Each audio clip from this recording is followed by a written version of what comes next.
بندہ نا اللہ کے نبی علیہ الصلوۃ والسلام کے پاس آیا اور آ کر کہنے لگا کہ اللہ کے نبی، میں اسلام قبول کرنا چاہتا ہوں، میں اسلام لانا چاہتا ہوں، اور کہنے لگا کہ میرے اندر 3 خامیاں ہیں۔ ایک کون سی خامی؟ میں جھوٹ بھی بولتا ہوں، چوری بھی کرتا ہوں اور میں زنا بھی کرتا ہوں۔ تو کہنے لگا اللہ کے نبی، میں 2 کام چھوڑ دوں گا، ایک کام نہیں چھوڑوں گا۔ کیا کہا؟ 2 کام چھوڑ دوں گا، ایک کام نہیں چھوڑوں گا، کسی ایک کی اجازت دے دیجیے۔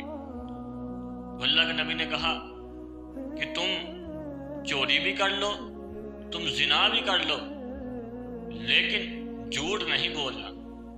اور بندہ سوچ کے اندر کہنے لگا بڑا تعجب کے ساتھ، ذہن کے اندر سوچا کہ لوگ تو کہہ رہے تھے کہ اللہ کے نبی نے ماننا ہی نہیں، تجھ کو 3 شرطوں کو اپنے کو چھوڑنا پڑے گا، 3 خامیوں کو چھوڑنا پڑے گا، 3 گناہوں کو چھوڑنا پڑے گا اگر تو دائرہ اسلام کے اندر داخل ہونا چاہتا ہے۔ اور سوچنے لگا، کہتا ہے کہ اسلام کے اندر تو بڑی سختی ہے ان 3 کاموں پر، لیکن اللہ کے نبی نے مجھے کہا کہ تم 2 کام کر لو، بس جھوٹ کو چھوڑ دو۔ خیر ذہن کے اندر سوال ہے، چلا گیا۔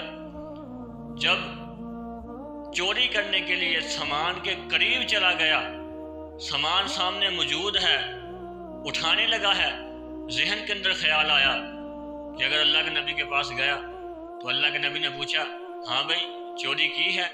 تو اللہ کے نبی کے ساتھ تو وعدہ کیا ہے کہ جھوٹ نہیں بولوں گا کیونکہ اسلام لے کے آیا ہوں۔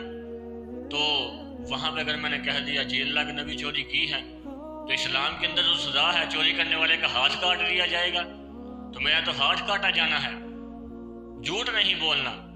اس نے چوری کو بھی چھوڑ دیا، اور جب زنا کرنے کے لیے عورت کے قریب گیا، شہوت طاری ہے، عورت کے پاس گیا، ذہن کے اندر خیال آیا کہ اگر اللہ کے نبی نے پوچھ لیا ہاں بھائی زنا کیا ہے تو اللہ کے نبی کے سامنے جھوٹ تو نہیں بولوں گا، وعدہ کیا ہے، تو وہاں پہ میں نے کہنا جی اللہ کے نبی میں نے زنا کیا ہے۔ تو اسلام کے اندر جو سزا ہے کہ جو بندہ زنا کرتا ہے اس کا 100 کوڑے مارے جائیں گے، اس وجہ سے اس نے زنا کو بھی چھوڑ دیا۔ دیکھیے میرے بھائیو، جھوٹ بہت بری اور گندی عادت ہے۔ اللہ رب العزت سے دعا ہے کہ اللہ رب العزت جھوٹ سے بچنے کی اور سچ بولنے کی توفیق عطا فرمائے۔